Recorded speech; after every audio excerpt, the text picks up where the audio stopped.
Salut, c'est Jean-Marc, ton conseiller running et nutrition préparateur mental. Alors, bienvenue dans cette vidéo où c'est que je vais te demander si le dessin que tu vas voir s'afficher ou qui va s'afficher régulièrement sur la vidéo t'inspire et tout. Et on va discuter du premier danger pour les coureurs à pied. Juste avant, je te montre où c'est que je suis. Alors, je suis à Riec-sur-Boulogne, hein, là où c'est que j'habite. Je vais à la poste, j'ai plein de livrets à livrer, à expédier et de lettres aussi. Donc du coup, je le fais parce que je pars en vacances demain. Et pour la suite, après, ça va être mes parents, ma mère notamment, qui va s'occuper des envois, notamment de tout ce qui est livré de l'entraîneur. Donc s'il y a un problème, c'est avec elle qu'il faudra voir. Alors, tu vois ce dessin que je t'ai affiché, c'est un des premiers dangers.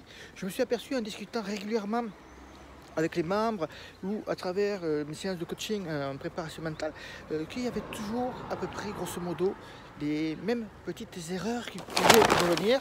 Ah, tu vois, ça ne bouge pas. J'ai perdu mon oreillette.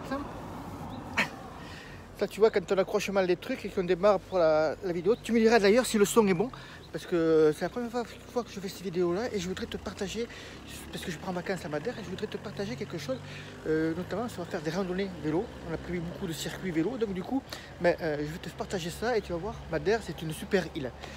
Donc, je traverse. Si tu vois sur ce petit dessin, le premier chiffre, enfin la première lettre, c'est le R. C'est le R de répétition.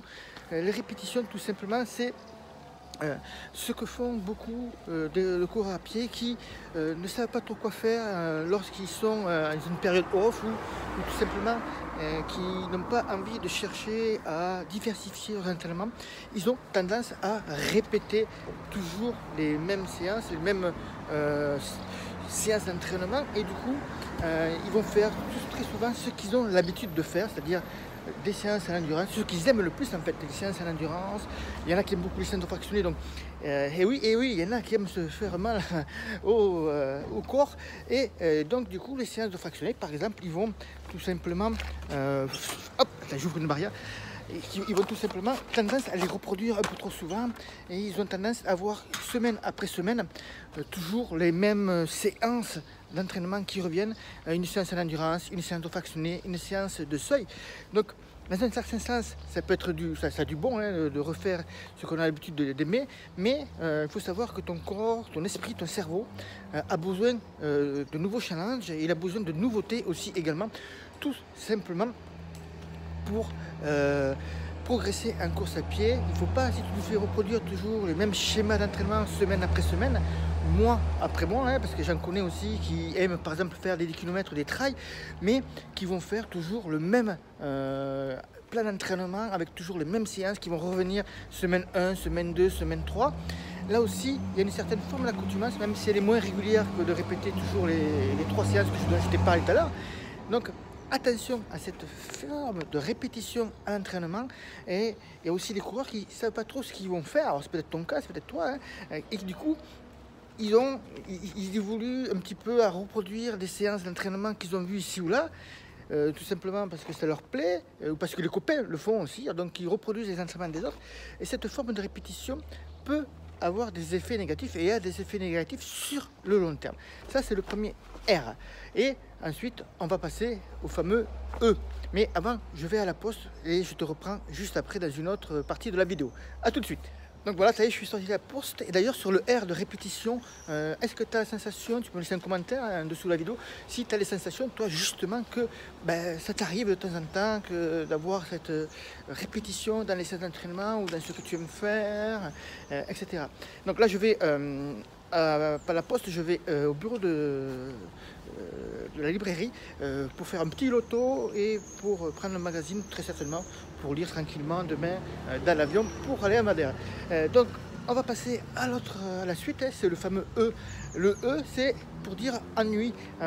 Lorsque tu vas répéter les séances d'entraînement, toujours les mêmes séances, lorsque tu vas refaire toujours ce que tu aimes faire ou ce que tu préfères faire, tu vas voir que à force, tu vas t'ennuyer à répéter toujours la même séance. C'est comme si le coureur qui répète toujours les mêmes parcours, qui refait toujours les mêmes circuits,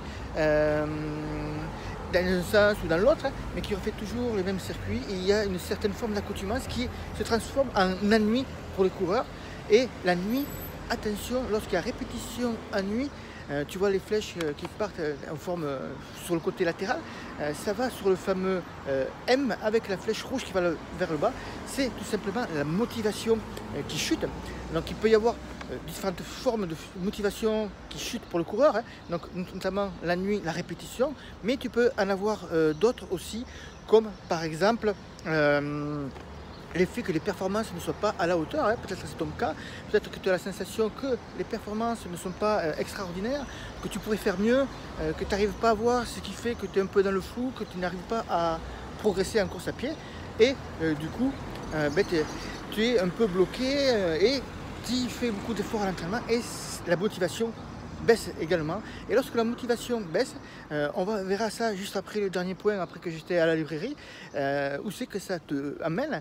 Et forcément, tu vas voir que tout est lié entre la motivation qui chute, la nuit, attention à la nuit, de répéter toujours les mêmes séances, et la répétition des séances d'entraînement. Déjà, tu peux me dire en dessous de la vidéo si ça te concerne ou pas. Moi, je vais traverser, je vais faire attention en traversant. Et donc, je te récupère juste après être passé à la librairie et on va en parler un peu plus autour de ce sujet. Ouais, donc voilà, je suis sorti de la librairie et entre-temps, j'ai reçu un appel de mon fournisseur. Tu sais, très souvent, de temps en temps, on fait plutôt les boutiques éphémères pour les maillots, les tenues. Et donc là, ça a été envoyé. Donc on va recevoir la commande début août et ça va partir dans la foulée parce que là, je serai revenu de vacances. Donc on continue sur le dessin que j'ai fait, hein. Donc on a le R, les répétitions, le E de la nuit et la motivation qui diminue. Tout ça, c'est forcément à un moment ou l'autre lié, hein, plus ou moins, hein. Ça peut être la nuit avec la motivation qui chute, ça peut être les répétitions et la motivation qui chute.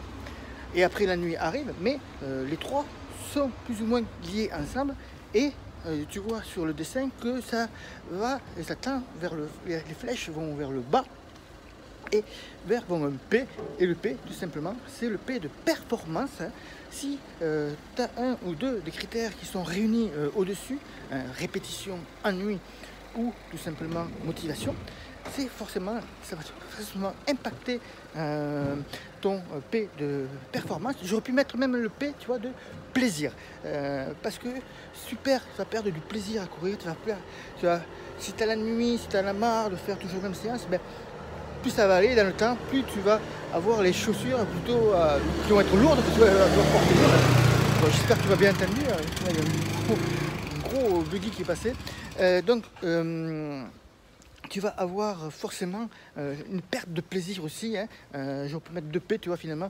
Perte de plaisir. La perte de plaisir, tu vas plus avoir envie de faire les séances, tu vas avoir moins envie d'être tout simplement d'aller courir, hein. Toutes les moindres excuses vont être valables. Alors tu peux me laisser dans les commentaires si ça t'arrive d'avoir des excuses un peu bidons. Le temps est gris, je ne vais pas courir. Je préfère regarder une série de Netflix à la télé, et donc, etc., etc. Et donc, les performances, forcément, c'est lié à la motivation. La motivation fait que c'est autre chose, la motivation, que tout simplement chercher à se dire, ouais, il faut que j'aille courir, go, go, go, go, à fond, à fond, à fond. La motivation, des facteurs multiples, en fait. La motivation, beaucoup de choses que tu fais à l'entraînement, que tu fais dans ta vie, vont impacter ta motivation, vont impacter donc après ton plaisir d'aller courir, ton plaisir de la vie, hein, tout simplement aussi, et ça va impacter aussi normalement, ça va impacter tes performances. Je regarde à droite à gauche pour tout simplement traverser avant d'aller, pour pas me faire écraser. Et donc là-dessus, c'est vraiment très important. Il faut vraiment que tu aies conscience de ça, que tu fasses attention à ces trois, la répétition, la nuit, la motivation. Il faut essayer, de temps en temps, on peut s'ennuyer en courant, de temps en temps, tu peux faire les séances par répétition. Je vais me mettre face au soleil, ce sera mieux, tu me verras mieux.